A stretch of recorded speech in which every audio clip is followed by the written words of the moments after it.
En una encuesta reciente, el ESG es una de las preocupaciones principales para el desarrollo de proyectos mineros, y es que son los permisos uno de los puntos claves para el desarrollo del proyecto.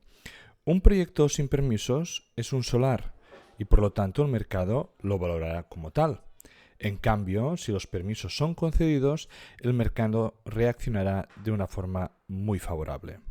Si como inversor te preocupa el ESG, no te pierdas este capítulo. Bienvenidos amantes del subsuelo, bienvenidos a Charlando de Minas, el podcast en español para aprender e invertir en el mundo de los recursos naturales.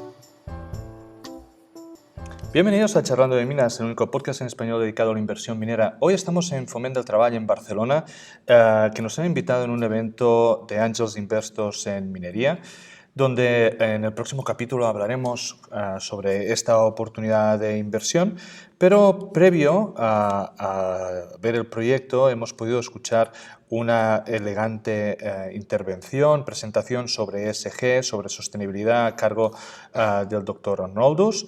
El Dr. Arnoldus es un crack en cuanto a sostenibilidad y ESG.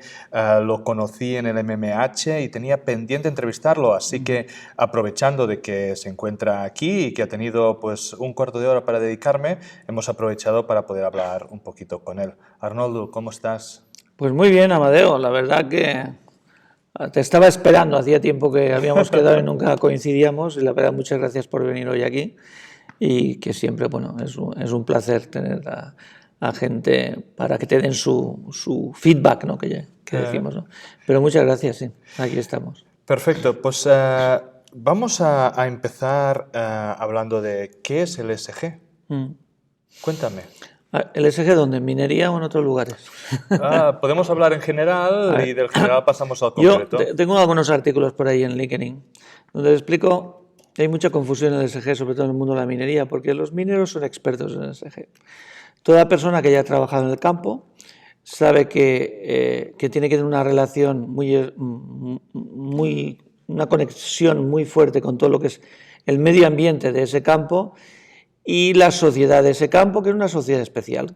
Yo me crié en un pueblo de pequeño, sabes que cuando te levantas por la mañana tienes que decir buenos días, porque si no dices buenos días, la gente dice, ¿qué le pasa a este? Entonces, este tipo de interrelación es muy importante. Claro, la minería normalmente se suele encontrar en lugares muy aislados, entonces históricamente se conocía todo lo que ahora se llama ESG como la responsabilidad social corporativa. De hecho, me acuerdo durante muchos años dando clases a gente que viene del mundo fuera de la minería, les explicaba que los dos informes más importantes de una compañía minera es el Annual Report y el CSR Report. Y decían, ¿el CSR Report qué es esto? O sea, la gente que venía de fuera, incluso de renovables, no sabía muy bien lo que era. Hay que hacer un informe sí, eso es la responsabilidad social. Pero claro, ya la minería ya los hacía desde el punto de vista ambiental, desde el punto de vista social, tal, porque es parte.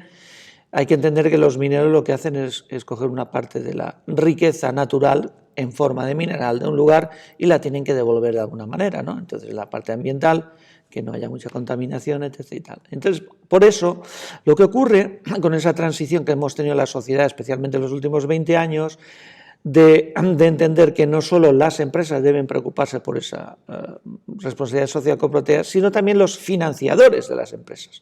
Y aquí los financiadores de las empresas se han inventado otro término, se llama ESG, Environmental, Social and Governance, que mucha gente traduce como ambiental, social y gobernanza.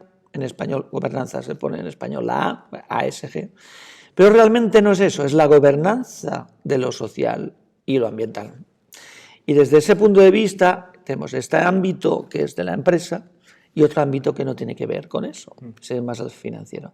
Entonces es por eso que ahora todo el mundo habla de ESG y hay que traducir esos términos de social corporativos que teníamos antes a estos términos porque están obligados a tener una serie de medidas y que los inversores que tienen que invertir, en este caso en la minería, quieren saber si cumplen con esos estándares. Y eso es básicamente volver a hacer lo de antes cambiando el idioma. Sí, porque al final, y además has presentado una slide durante tu presentación donde decías que los CEOs, una de las grandes preocupaciones que tienen para desarrollar sus proyectos, al final son las políticas ESG o temas de permisos ESG, que al final es la misma preocupación que tienen muchos inversores, porque si no les dan el permiso, si tienen en contra a la comunidad, si hay algún problema en cuanto a aguas, pues ese proyecto simplemente no se va a llevar a cabo. ¿Qué es lo que te dicen desde las empresas en cuanto a estos cumplimientos, o no sé si decir cumplimiento, pero endurecimiento que ha habido en cuanto a las medidas ESG? A ver, realmente no ha habido un endurecimiento, sino una confusión. En estos momentos creo que tengo controlados 17 estándares. O sea, una cosa es cómo yo hago un informe, los GRI, y otra cosa es qué es lo que pongo en el informe. Entonces, ¿qué ocurre? Aquí cada uno se está inventando el suyo pues, para vender su parte. Entonces están obligadas, y esto, si quieres, te doy referencias, sobre todo canadienses, ¿no? Donde más fuerte están estructurando. Entonces resulta que de promedio las compañías están haciendo de 3 a 4. Normalmente el promedio son 3 diferentes análisis ESG para cumplir más o menos con lo que quieren, porque resulta que los financieros quieren escucharlo de esta manera, los otros están. Y debería ser su trabajo el hacerlo, ¿no? No tienes que hacerlo tú, pero bueno, a veces también trabajamos para Hacienda, ¿no? Entonces en este caso tienes que trabajar para los financieros. Y esta es la realidad. Y entonces lo que ocurre es que estamos hablando de unas personas que son expertas en estos ambientes, que son los mineros, que tienen que traducir. Yo a veces lo digo como, tienen que utilizar la inteligencia, en este caso artificial, y preguntar, a ver, hazme este informe de Corporate Social Responsibility para explicarlo como para un niño de 7 años. Y sale un informe ESG. Se va a reír mucha gente de eso, pero es que esta es la realidad. Pero una de las preguntas que yo me hago y que muchos inversores se hacen, ¿no? Es, depende, y evidentemente depende de la zona, ¿no? Porque al final depende mucho de la comunidad, pero tú puedes cumplir con toda la legislación y luego simplemente no te dan los permisos porque tienes al político de turno pues en contra, debido a la comunidad, debido a que vienen elecciones, debido a no sé qué. Esto se puede ver sobre todo en el norte de España, que hay proyectos la mar de interesantes, pero en cambio el tema de permisos son muy duros o que simplemente no se dan, aunque se cumplan. ¿Tú crees que esto es así, digamos, en el hecho de tú con un proyecto lo haces bien, tienes todas las cosas en regla y no sé qué, y simplemente por la zona, por la comunidad, no se te dan los permisos? Sí, porque se están vendiendo proyectos mineros y la gente no quiere comprar proyectos mineros. Hay que vender otra propuesta de valor. Entonces, creo que lo expliqué hoy. Entonces, el tema es clave. O sea, nosotros estamos haciendo proyectos de transición energética justa, con negocios que son sostenibles, y es por eso que hacemos exploración minera de minerales críticos responsables. Es que eso no es un proyecto minero. Y cuando te digan proyecto minero, dicen, no estamos haciendo minería, estamos en un proyecto de transición energética. Y dices, es que esto es lo mismo, pero al revés. No, señor. Porque si fuese así, el café Blue Mountain de Jamaica no valdría 110 euros en el Corte Inglés. Valdría al kilo, te lo pongo, los 2 euros que vale un normal, ¿no? Entonces, este es el tema. Entonces, pero claro, eso significa un cambio de paradigma. Y eso no lo digo yo. Hay expertos en el mundo. Me gusta mucho el ejemplo de Apple, de uno de los vídeos más conocidos del mundo de Simon Sinek, que dice, cuando Apple tiene que ir antes lo dice, nosotros todo lo que hacemos, ¿y por qué lo hacemos? Es para romper el status quo que existe ahora, ¿no? Y ese status quo lo hacemos mediante hacer una serie de productos fáciles de usar, que ayuden a la gente, tal y cual. Y es por eso que hacemos ordenadores. Y luego dice, y es por eso que hacemos móviles, y es por eso que hacemos... No importa lo que hagas, porque la gente compra, porque hace las cosas, no lo que haces. Entonces, cuando tú aplicas esto a este mismo sector, la cuestión no es si estás haciendo minería o no estás haciendo minería, sino la cuestión es por qué haces minería. ¿Para pegar un pelotazo y dejar destrozado esto de aquí? No, estamos haciendo para ir hacia un mundo mejor, de una forma sensible y real. Y eso choca con ciertos tipos de mineros que te dicen, yo hace 40 años que tengo de experiencia en minería y yo las cosas las voy a hacer así, siempre lo he hecho bien. Y digo, no, usted no tiene 40 años de experiencia, usted tiene 40 veces la experiencia de un año. Y se lo dice alguien que tiene 37 años de experiencia, o sea que no. Y esta es la realidad, hay que cambiar el chip, te gustará o no, O sí, antes podía hacer chistes de mujeres si quieres hace 20 años en una minera, ahora no, porque no es el momento ni el lugar, ni se trata de eso.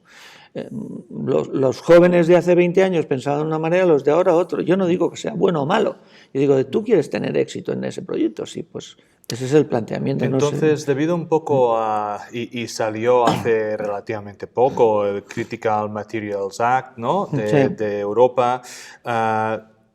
¿Usted cree que en todas esas zonas, por ejemplo, pongamos de España, ¿no? en lo cual es complicado hacer minería por la oposición, sí se plantean desde un punto de vista de materiales críticos para proveer Europa de los materiales que no tiene, bla, bla, bla, bla, esos proyectos se van a autorizar?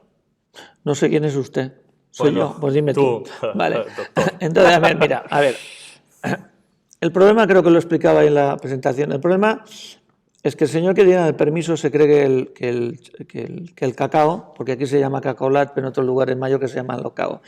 El batido de chocolate viene de las vacas marrones. Y claro, con el que le vas a dar el permiso se cree que el móvil viene de las vacas marrones. Entonces lo primero tienes que hacerle entender que no, que el batido viene del cacao y viene de la leche. Y cuando entienda le vas a explicar lo que le estás vendiendo. Tiene que haber una parte de trabajo de educación, no porque no sean educados, sino porque se lo merecen. A ver, es una parte crítica. O sea, la gente invierte mucho tiempo y esfuerzo en convencer a que un inversor venga a poner dinero y no pone un esfuerzo, por ejemplo, en comunicación para que te den un permiso. Yo te voy a poner un ejemplo, no quiero hablar de la administración pública porque luego se malentiende, pero te lo voy a explicar en grandes mineras chilenas donde estaba asesorando sobre el tema de las licencias, los tenders, las licitaciones, ¿no? Y me vino un cliente bastante importante, bueno, estamos hablando de una licitación de 1.000, no sé cuántos millones, y dice, oye, ¿por qué la hemos perdido? Digo, déjame, el documento madre, me tienes que dar tal, me lo da en Excel y hago una búsqueda muy rápida. Y busco el nombre del cliente, o sea, el nombre del cliente, de la empresa cliente, no te voy a decir quién. Y salía X veces.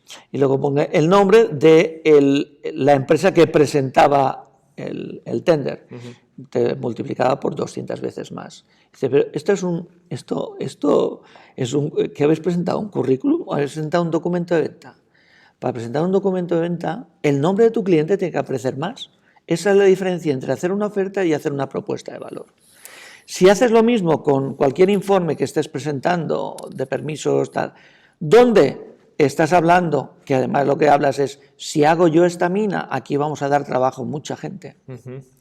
La siguiente pregunta es, ¿y cuando se cierre la mina qué? Ah, bueno, esto no viene conmigo y ya está, pues no te la dejo hacer. ¿Por qué? No porque no sea bueno porque de trabajo, es porque el señor que le estás pidiendo le estás buscando un problema. Entonces tienes que explicarle toda la historia. Entonces, lo que uno tiene que explicar, yo lo explico a veces con el tema del cine, ¿no? De las películas. La administración pública o el conjunto de administraciones públicas lo que necesita es el guión de una película que le va a explicar cuándo va a llegar, cómo se va a hacer, si tiene éxito, tal y cual, hasta cuándo va a llegar y cuando acabe la película, qué es lo que quedará. Y si no le explicas todo, no se va a arriesgar. Porque si lo haces, tomas una serie de compromisos que si no los tienes tú, luego cuando vendas la compañía, si pasa a otro nivel, al venture capital, tal y cual, tienen que asumir esos compromisos. Entonces le dices, oye, tenemos que hacer un guión tú y yo. Porque el guión no solo lo hace la empresa de startup, la hace también, vamos a hacer el guión tú y yo. Porque ¿cuál es el tipo de mina que te gustaría tener aquí? ¿Te gustaría que cuando se cierre haya más trabajo que cuando estaba? Sí. ¿Te gustaría? Pues vamos a verlo, porque eso es factible de hacer. Cuando se plantea así, no tienes a alguien que te pone barreras. Al revés, te pone puentes. Tú dirás, mucha gente sé que mira, esto no es verdad, porque tal cual, claro, pero yo les diría, escríbame solo una página resumen de su proyecto. Le voy a demostrar que usted me está informando. Yo no quiero que me informe, yo quiero que me persuada. A eso se le llama en inglés copywriting. Y la comunicación es crítica. Y la comunicación en geología, no lo digo yo, tú estuviste en el MMH. Sí, sí. ¿Qué dicen los mineros en las reuniones? Es que nosotros comunicamos muy mal, al acto seguido continúan igual y se olvidan del problema. Bueno, dicen, está ahí, es verdad que lo hacemos mal, pero bueno, vamos a hablar de otra cosa. Es verdad, es verdad. Entonces, desde el punto de vista del inversor, ¿no? Cuando yo estoy interesado en un proyecto, en una minera, y pues bueno, debido a la importancia que tiene todo el apartado ESG, pues miro qué está haciendo la compañía o cómo lo está haciendo. ¿Qué debería mirar? ¿Qué debería ver? ¿O qué tengo que buscar para saber que está procediendo bien? A ver, yo soy bastante drástico en este sentido, pero yo le preguntaría al CEO cuál es su huella de carbono, su personal y su Sí, profesional. pero digamos Dos, de que, sí. de que yo como inversor particular, pues puede que no Bueno, tenga dale. acceso al CEO, sino estamos Vale. en una empresa que cotiza a bolsa, tengo Bueno, sus... bueno, ese es otro estadio, sí, bueno. Sí. Bueno, allí es natural, tienes que ver los informes que tienen ESG, que los tendrán, pero sobre todo los Corporate Social Responsibility, ¿no? Y buscar en prensa qué es lo que se opina de esa mina en ese lugar, que ya te digo que vas a encontrar malas noticias, pero eso es lo normal, ¿no?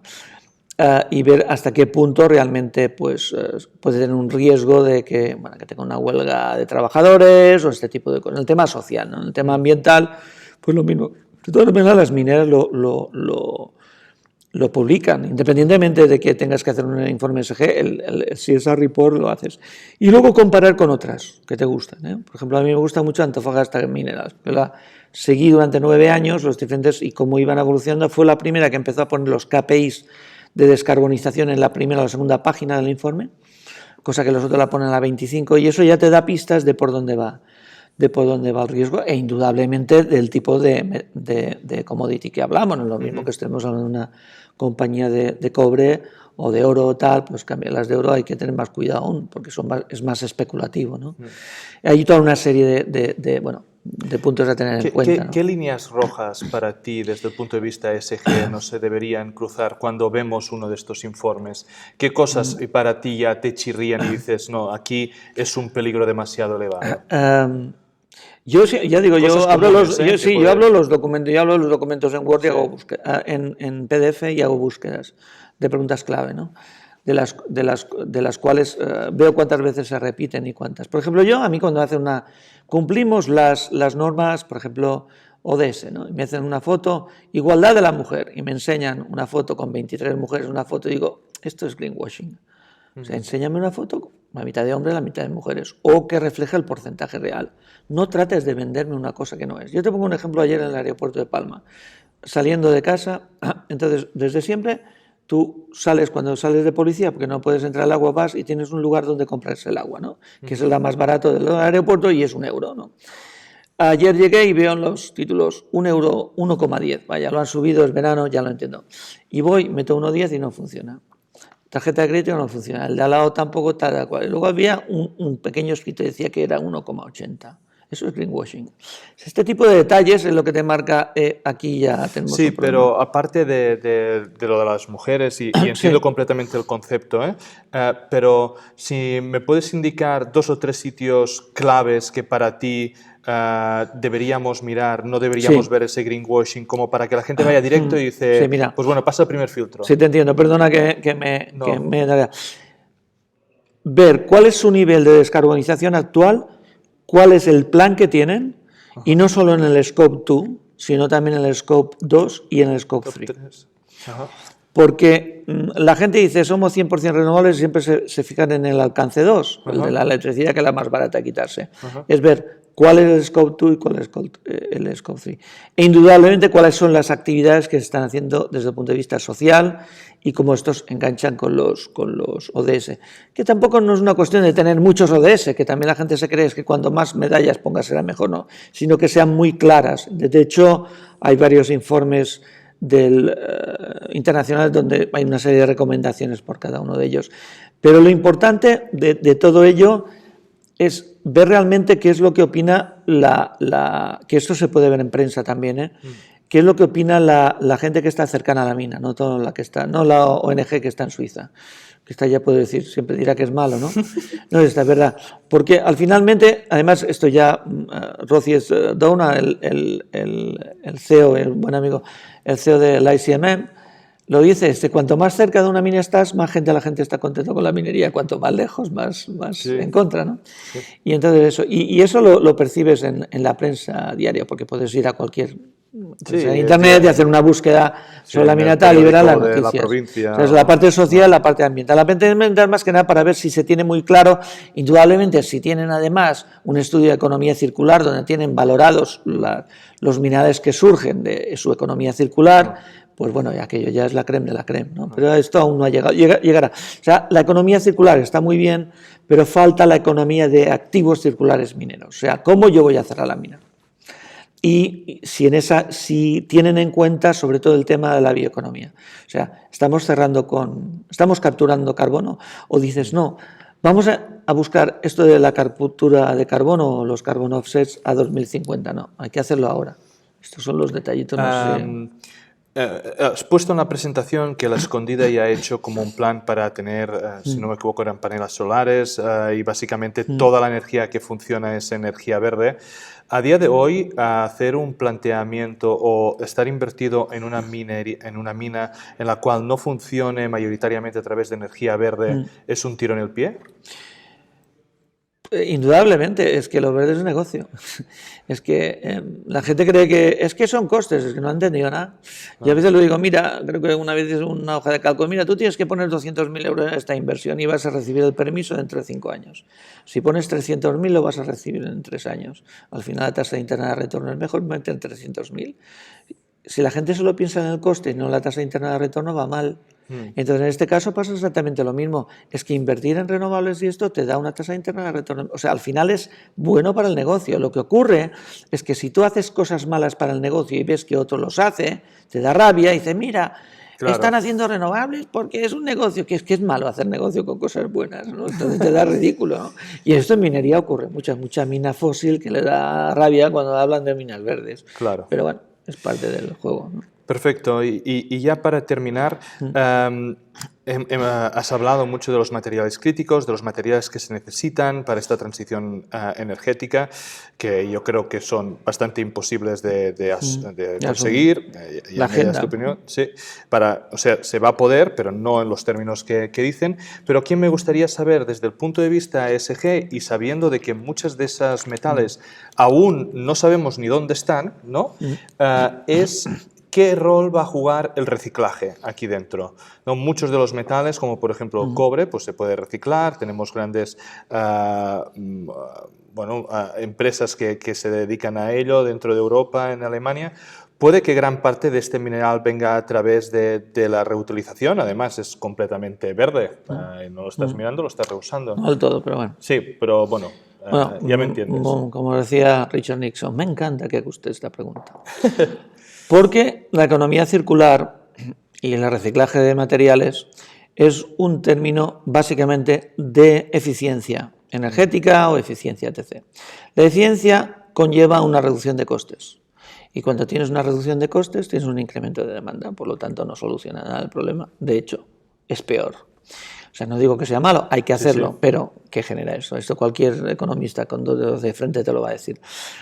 Pero aquí el tema no es tanto eso, no es tanto bueno, además que ya está, creo que he probado lo que necesitamos de aquí al año 2030, si recicláramos todo el cobre que tenemos ahora, que se podía reciclar, creo que se podía dar entre el 40-45% de las necesidades de 2030, y en el año 2031 el 100% volvería a ser minero. Pero bueno, pero yo quiero acabar con una cosa, y es que el problema de las minas, que creo que lo que he explicado hoy, es que es un problema de financiación, de nuevos inversores, de que es estúpido de que haya un montón de gente que esté invirtiendo en la economía digitalizada, en el tejado de esta nueva economía y no esté invirtiendo en los cimientos, en las minas. Y que hay un montón de gente que está invirtiendo en hidrógeno verde y no sabe los riesgos que conlleva en cuanto al ruidio y en cuanto al platino. Que está invirtiendo en energías renovables, por ejemplo, en energía solar y no sabe que tiene que estar pendiente del precio de la plata. Que está invirtiendo en eólica y no sabe que tiene que tener mucho cuidado con el neodimio. Este tipo hay que convencer, de la misma manera que los políticos ahora hablan de minería cuando hace 2 años no hablaban, tenemos que conseguir, y por eso felicito muchísimo tu trabajo que haces en el podcast, tenemos que conseguir que otra gente que está fuera de la minería también se dé cuenta de que eso es importante, que es parte de su sociedad, pero no para invertir, en mineras, sino para invertir en la transición energética verde, que todos hablamos, por los cimientos. Y yo creo que ahí sí que hay una gran oportunidad que, independientemente que sea bueno para la sociedad, para lo que es, para la minería en sí, es buenísimo, porque lo que necesitamos es mucho capital en muchos empresarios y que la gente hable de las minas. Cuando hablemos nos preocuparemos mejor de reciclar, nos preocuparemos de todo esto, pero hasta que no se dé ese salto, que creo que estamos en camino de hacerlo, pues no será así. Perfecto, Arnoldo. Entonces, Pues muchísimas gracias por tu tiempo en el día de hoy. Ha sido cortito pero intenso. Vamos a repetirlo más adelante para profundizar en muchos de estos temas. Muchísimas gracias. Y a ti, gracias a ti por venir y bueno, y sigue adelante con, ya sabes, en lo que necesites. Desde el grupo de Remio te apoyamos en lo demás. Un fuerte abrazo, Amadeu. Gracias. Vale. Descargo de responsabilidad. Cualquier contenido que aparece en Charlando de Minas no es una recomendación de inversión. Amadeu Bonet y cualquier invitado no son asesores de inversión. Nosotros podemos tener algún interés en las compañías mencionadas en esta publicación. Asume que podemos tener sesgos y que no somos imparciales. Este podcast no deja de ser un relato personal de mi camino para aprender en el mundo de la inversión de las materias primas. En este podcast vamos a intentar sacar contenido educativo, entrevistas con empresas y tesis de inversión para que juntos podamos aprender de este fascinante mundo del subsuelo. Si crees que el contenido vale la pena, por favor dale me gusta, suscríbete al canal y compártelo. Soy Amadeu Bonet, bienvenido a Charlando de Minas.